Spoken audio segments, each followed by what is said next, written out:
Greetings everyone, this is Lodrik, live, or more or less live, out of China. Hefei city here, 42 degree was today. Celsius, not Fahrenheit. So, but here we are in War in the Pacific, Admiral's Edition. And this is a play by email against Jochen. Jochen is the Allied player, for me is the Empire of Japan, and today we will check the 15th January 1942. So, the first half month, or the first 2 weeks of the new year, not so active like the first 2 weeks of the beginning of the war, but still a lot of stuff is moving forward and backward, and we will see.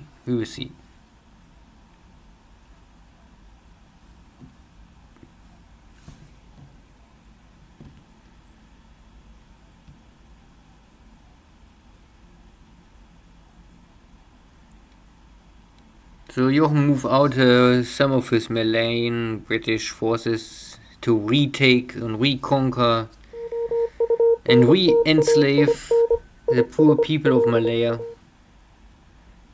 But it's only very short, temporary setback maybe for the freedom of these poor people.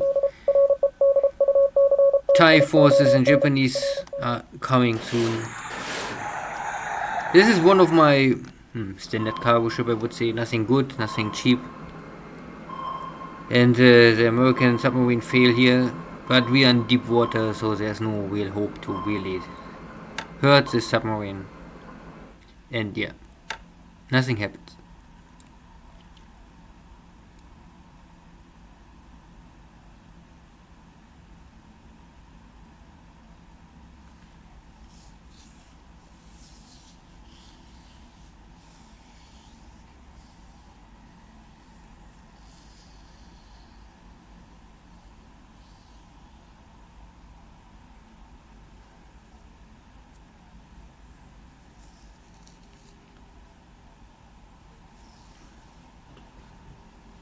And it looks like there's again no real navy activity more. Jochen maybe have nothing he can use, only his carriers. And all of my carriers or battleships are in maintenance, repair and reorder. Still need maybe 1 week more to bring them back in activity and the task force mode. And again, more American submarines are here, but still deep water. And with my light equipment, I can never really hurt something. But I can also make sure that my cargo ships can travel relative safety. Okay, here this is a 1 in 100 hit chance. I mean, this is a Dutch submarine, so the torpedoes are good. Somehow he sneak in port of, I mean, this is not port, but bay of whatever, Saigon. And normally I have your mines and local minesweepers and sub hunters, but I don't know. Maybe the submarine really gets lucky and hit one of my cruiser mine layers.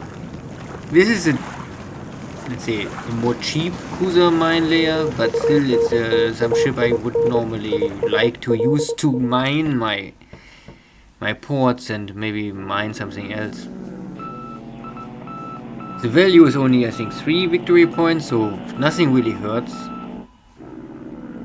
But this was one of the better mine layers, I would say.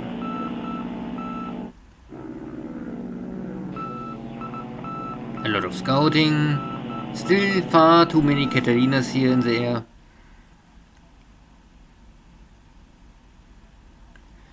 Yeah, and bad weather. If something can stop me, then it's bad weather. Not the Chinese Air Force. Because the Chinese Air Force never really tried to fight with me, only running away.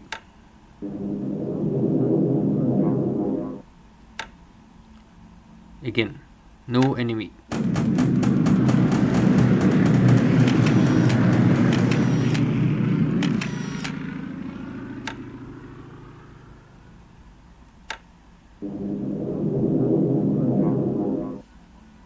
These are still these Chinese forces trying to cross the river. And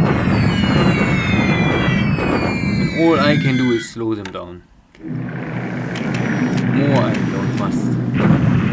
This is now my ground support strike. After this little mess up operation with my paratroopers, I cannot risk here more anything, so I say I reorganize my airstrike and bring only medium bombers or the best light bombers here.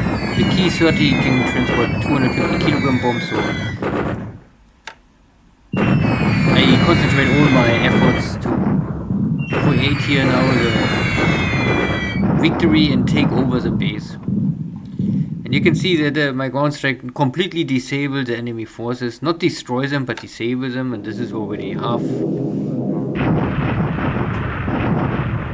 of the victory, I would say. The rest, the ground forces apart.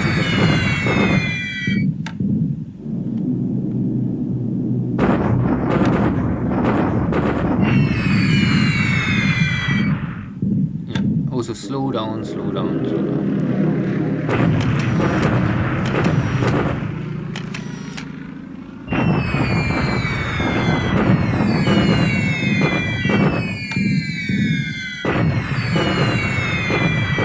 And more.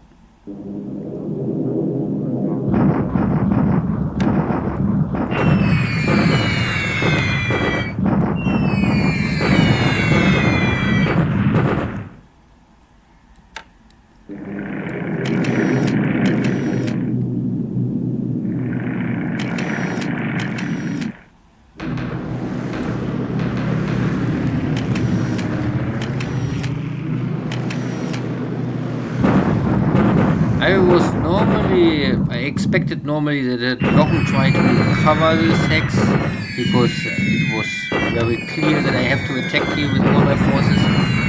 But for some reason, maybe Jochen don't want to use his air force. But I have at least some cap fighters here because I was also thinking that why Jochen will not use the opportunity to bomb my units. And so I maybe can get here at least 1 or 2 kills on this DB3. I think this is American bombers.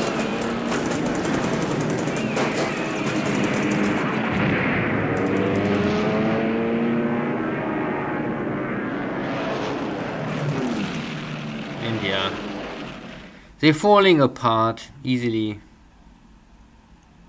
Only unluckily, I think these are bad Chinese support ground forces, maintenance by Air Force.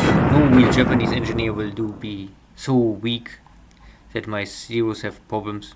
But anyway, so this one bomber comes through, but was not able to hit the target. But I mean, the bomb load is normally not so bad of this kind of airplane. I mean, 10 100 kilogram bombs, so 1 ton bomb load, not bad.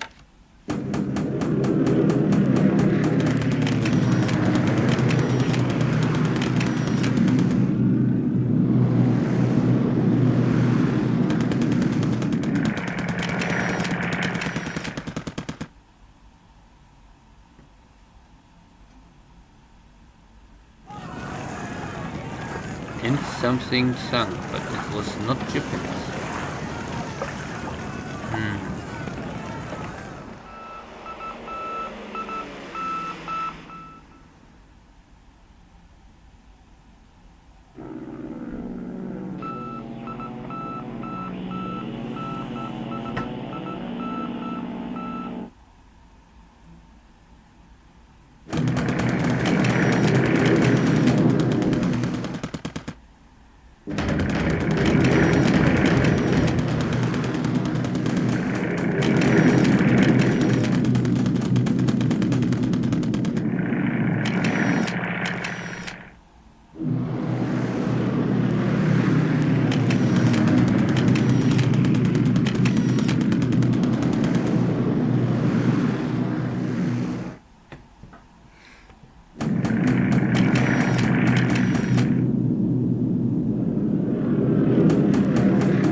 Scouting, recon pictures, but no real airstrikes more.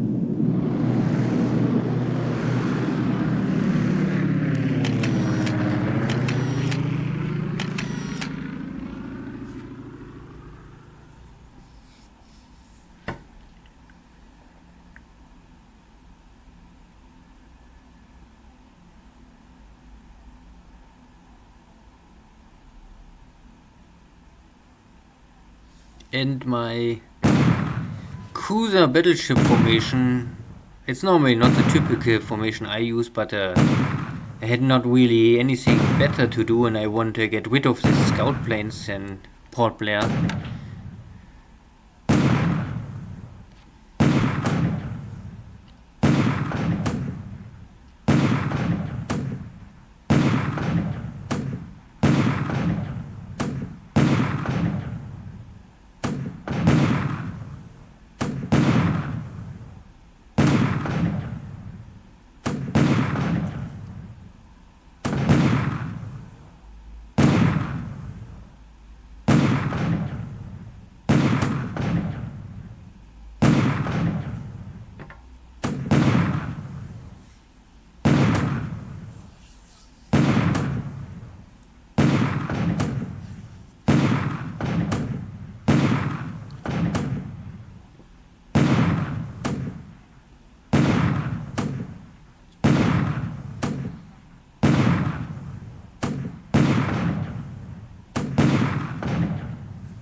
Too many ships, too many guns, too much fire. Naja. So 2 battleships and 3 heavy cruisers. The destroyers often only support and not really can create much damage. The bombardment is naja. At least it will give pressure. It will hurt also the maintenance capacity of these forces normally. And some port damage and other stuff, so it was hard or more and more dangerous for Jochen to operate out of this base.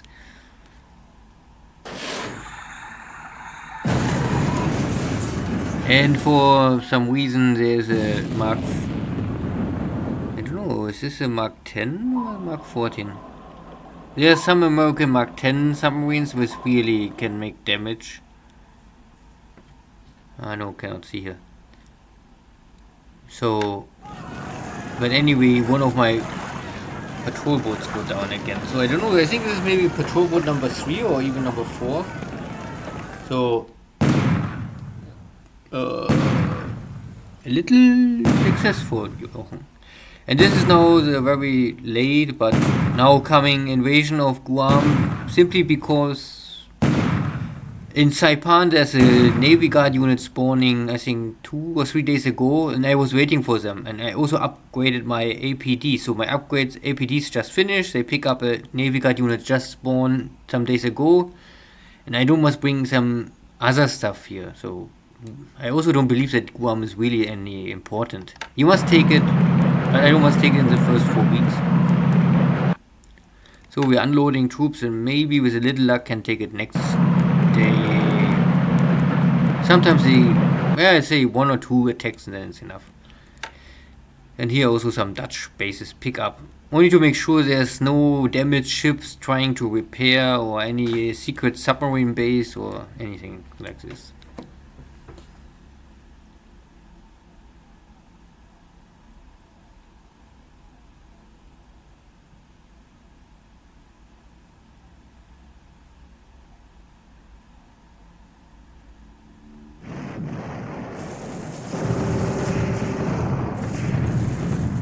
Again, I try to break here the resistance of this 2 Dutch and 3 British forces. So there's really not much left. But I was a little unlucky, and I mean I get a 1-to-1, so this means I can reduce the fort level. And this means now with only fort level 1, I think a fort level 1 have really nearly no bonus effects more. So I must wait 1 or 2 turns maybe, and then I can attack in 5 turns. So this time I have the right attack value, or attack modus. And with all my air forces support, I can force this Chinese unit out of the hex and let them jump back northwest. So I have still not over critical high attack value, but it's simply that the Chinese are broken. Not the Japanese are super strong, they simply doing their job. So, and I get rid of them and I can completely wipe them out. So they are running, but you can see there's nothing more disabled. So I think I don't know if there's anything left in this unit. So the main objective was successful. Changsha is now not more connected with the railway. I also killed some of the Jochen's leftover Chinese bomber formation. But I also lost 1 cruiser, mine layer and the patrol ship. So the navy battle is in favor for Jochen, the air battle maybe favor for me, but nothing really special, similar to the navy stuff. And the land battle was also small, but strategically I would say it is important for me. No big high numbers, but the long term effect is maybe more critical here. So we can see that Jochen lost maybe 4 airplanes and for me 2. So 3 of this medium bombers, let's say this, and I lost a transport plane, Oscar, and the Seagull gets killed. Okay. So 4 and 2. And out of my 2 airplanes, both of my pilots are dead.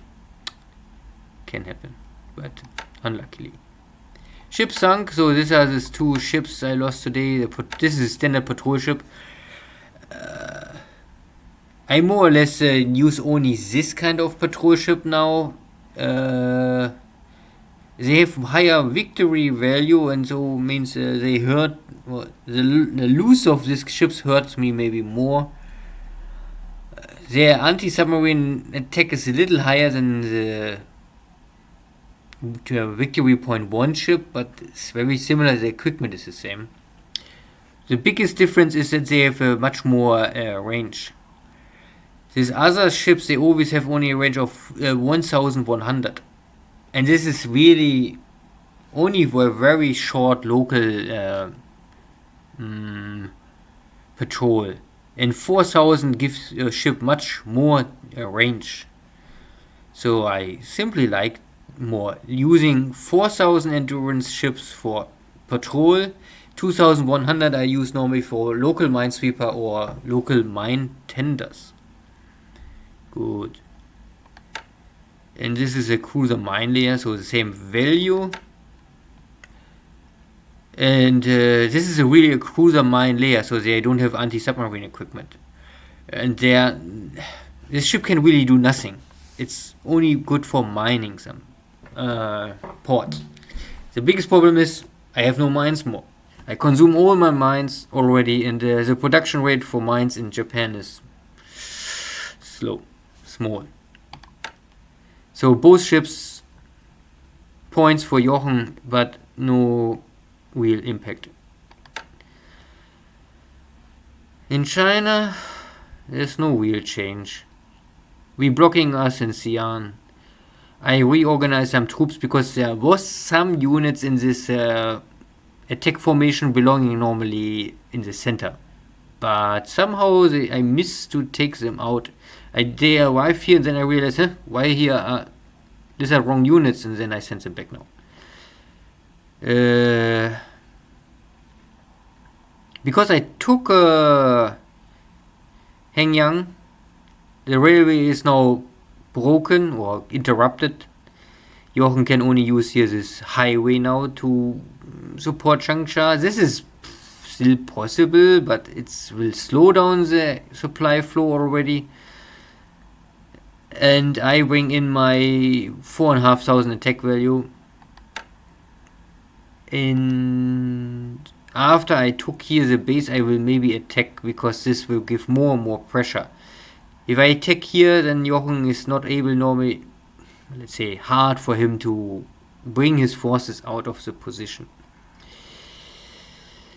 Yeah,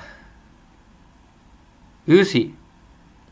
If I don't believe that I take Changsha immediately, but if I can reduce the fort and we have equally high damage, then I would say it's a win for me. Because Changsha, I think, starts with a level 4 or 3 or 4, so I think for sure, and Jochen have this maybe now on a 4. This is hard to storm. You must get it down to a level of fort level 2, then you can take maybe the city. Yeah. Here in the sources, also no big change, I move in this hex. Jochen try to escape, and he will maybe escape, then I take the hex. Maybe I can take the city next time. I try to catch up, but Jochen will be maybe faster than my hex, and I don't believe that I can really hold this crossroad, but we will see. It's a little race against time. But nothing is lost in China. But nothing is also critical won, so it's still really...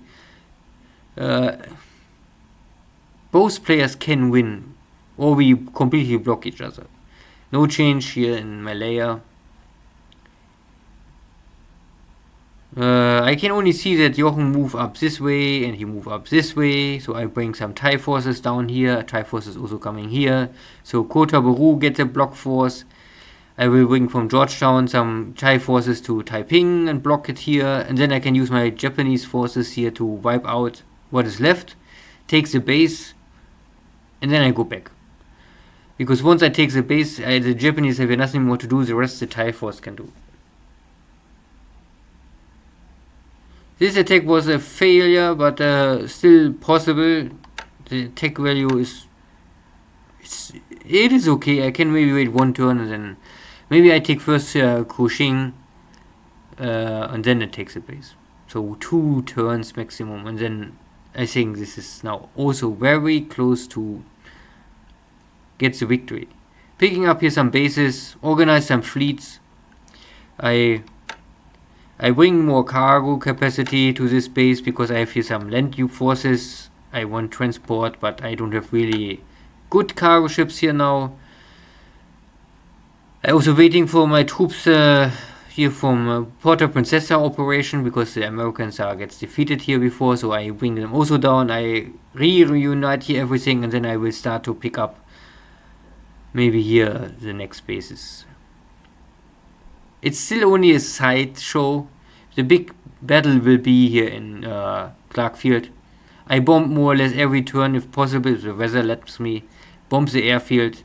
The airfield is still very damaged, not more to use. Here's my backups division coming. So these are 450 attack value again. And then we have, I think, together 4,000. Yeah, roughly 4,000 attack value I will have here. And this is maybe really enough to break this American position. And once Clarkfield is done, it's really only a question of time to also take Bataan. Was there anything really important else? No big battle happened here. I have my paratroopers. We need to show them they are now half defeated or half disabled. This unit is full okay. Also no fatigue normally. This unit is also full okay. Only have a disorder. Need 1 or 2 turns to find the organization back. But if Jochen will not attack me in the next 2 turns, I think my paratroopers are already in defense mode, and it will be more hard for Jochen to kick me out of the hex.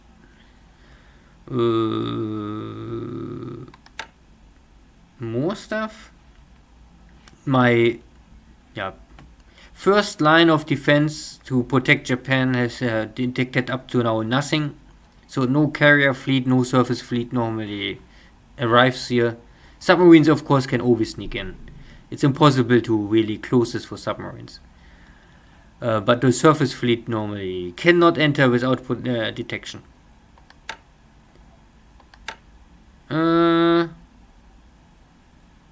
So this I explained already last turn. So I have now here 0 fighters, not only nades, but not too many. I mean, in February this changed to 27, then I have here more. But so far I only keep here the minimum of air cover. And I still organize my carriers up and down. I need some more days to fix everything, and I normally waiting for the big end of the truck is over. Once truck is at 7, I can reinforce everything, and then I can really move also my 100 engineers down, and maybe 100 or 80 more aviation support all down to Rabaul, because I normally need it in Rabaul. Truck is really only the backup for if something gets heavily damaged and I don't want it in front line, then I bring it to Truk. Yeah. Anything else? Maybe a short look at my industry, because it's now 16th of January, the half of the month. The supply situation is now stable. I more or less burn the supplies I consume. No, I mean I consume the supplies I can produce, like this.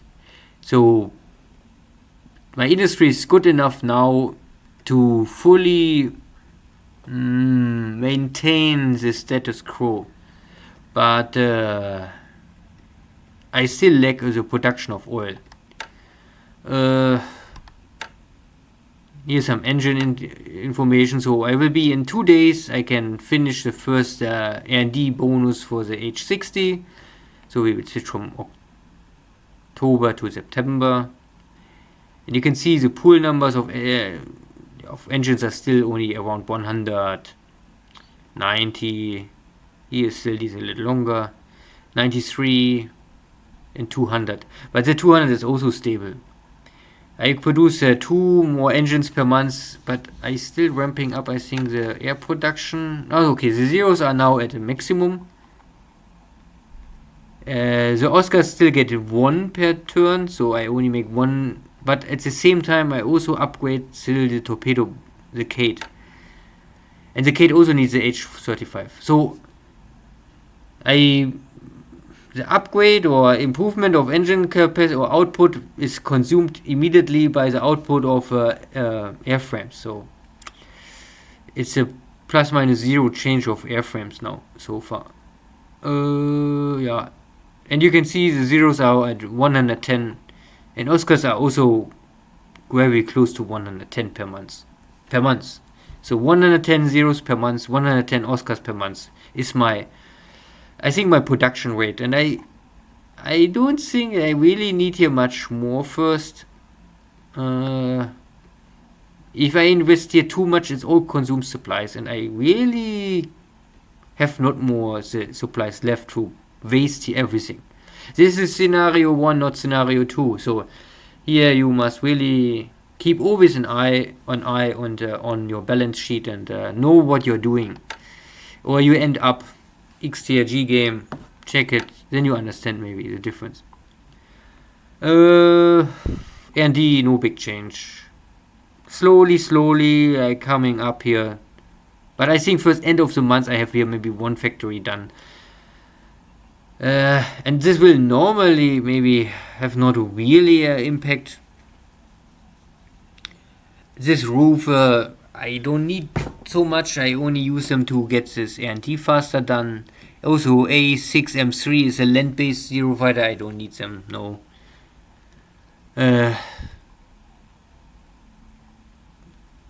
There's normally nothing really coming close. The only factory in this month, let's say, will be finished is... oh, I missed it.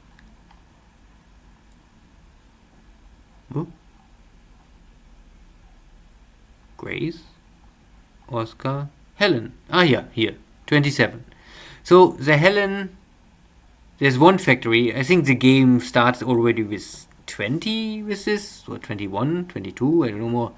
So it is, this factory is more or less often the first factory will reach the 30. Once I have this 30, I will change it to the 2A. I can do it now here. So here, you can see here it's now, because why I do it now immediately is because now the time is calculating with April 42. Closer time, if this timestamp is closer to the real in-game time, we are now in January 42, it is more likely that this disabled R&D will change to active R&D, so it makes sense to wait that this is up to 30 and then first change. I can do it now, but this have normally no benefit for me, so I can change it now to key 49 to A. And it's now a 2A. It's still 27 and 3 damage, but now this is a September 42. So less likely that I get this last 3 factories done now. So it makes no sense, because A&D only starts if here is 0. So 30, 0.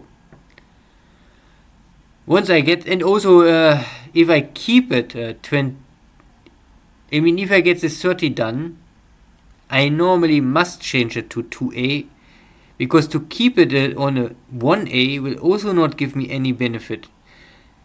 Simply by mathematics you can calculate, I get 1% per day. To get 1 month the machine earlier, I need 100 days. But if I get this factory done, maybe it's the 1st of February, there's only February, March, and then we are already in April. And 1st of April, I get automatically the blueprint of the Helen. So if I make here R&D and then end up with 90% R&D or 95% R&D, I win nothing. So that is why I will change immediately to 2A. And I will not change to a 2B, what is also possible. I could now, if I want,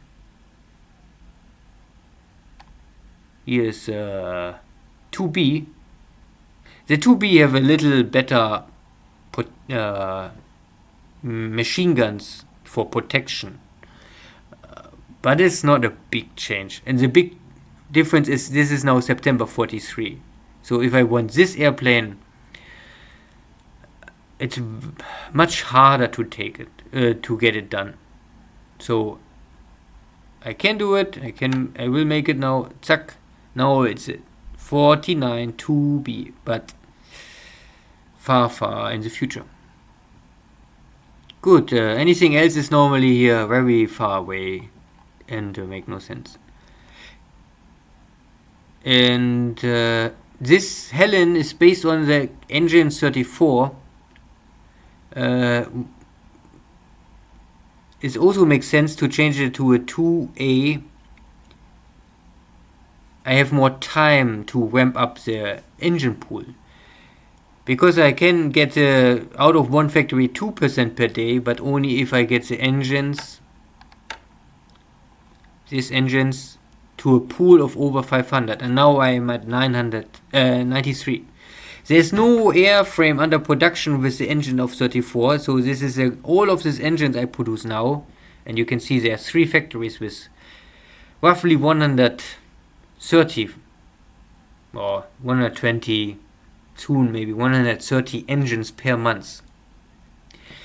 So I need 3 more months to produce 400 engines. 100 I have already, so in 3 months I will have 500 engines. So if I upgrade or ramp up the production a little more, maybe let's say end of January, end of February, let's say the 1st of April, I would have here maybe 500 engines. And 1st of April, I will double my R&D output for all airframes based on H34. Good. So, I think I don't know if maybe really some people like this to know this, and only because we talk about all the time about this Helen bomber, and maybe some people don't know exactly the difference. I can pick it up here shortly. Key 49. So the big difference is I have now here this Helen. You must be careful here. Dive bombers. Normally, the standard bomber now is the Lily 1B or 2A. I think 2A is first coming in April, also 42. This is more or less the end of the production line of this kind of bomber. This is a 48. It's a quick or fast bomber. Speed is protection in this case. They have armor, but only some light machine guns and then one heavy machine guns. But this is not bad, this bomber. The big issue is normally the bomb load. Only 400 kilo. 4 bombs, each 100 kilo, is simply not enough.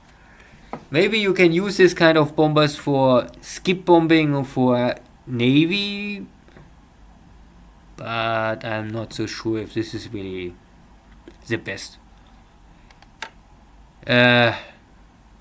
So I would normally nearly prefer the old and a little outdated Sally. Oh no, this is the better one. So I have now this. This is my standard bomber, and maybe the best army bomber I have now. 4 250 kilogram bomb. This is a bomb can really hurt something. It's enough to sink cargo ships. The range is better. The speed is very similar, but the big change is you can see no armor. So they need really fighter protection. They have hit points. This is not the issue. So flak damage is not so critical, but enemy fighters can really shredder this kind of airframes. And only this is a little later. Still, you can see this is the end of the production line. Still no armor protection. And one heavy machine gun, so a little more. But all these light machine guns have no impact. Every enemy fighter have armor will say, oh, light machine gun fire, it doesn't matter. Will nearly make no damage at all. So you can say this kind of airframe you can skip completely because it's end of 42, no one needs this. It have no improvement you really need. The Helen, this is his first edition. It's not faster. It have also no armor, have the same hit points. It can load or carry the same bomb load. So this bomber is nothing better. It is, but it's the first generation. If you get the upgrade for 2A, you get the speed, you get the protection, you get the 20mm cannon. With a little luck you can really damage the enemy fighter, and you get even more range. I don't say it's a completely breaking or war-changing airplane. No, that for sure not. But it's an improvement, and it's simply better in any. It is faster, protection, bomb load is okay, and maybe if you really want, you can go to the 2B. This will mainly change only that you have heavy machine guns. Heavy machine guns is still nothing really can kill an enemy fighter, but it is enough to damage an enemy fighter and force the fighter return to base, something like this. But this is normally the best what the army can afford for a long time. The only other improvement is then the Peggy, and you can see that the Peggy starts with much 10% faster. Immediately have also armor protection because no bomber at this time frame have a chance without armor protection. Heavy machine guns, machine cannon, the bomb load is reduced, but much more range.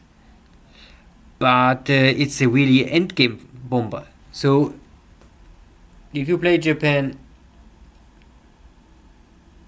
And if you plan to play in 43, I would say try to get this bomber, because the Helen will not really stand a chance in the long run. Speed is simply important for a bomber, and yeah, I would say it's better to have it. And the upgrade, the Peggy 2 or 1B, I think only changing that you get here more heavy machine guns somehow. And there's also this torpedo edition. If you need this, hard to say. Hard to say. I would say you don't need it, but and there is some very strange other type of fighter, if I remember, but I cannot find more. Oh, yeah. So let's finish here. Thank you all.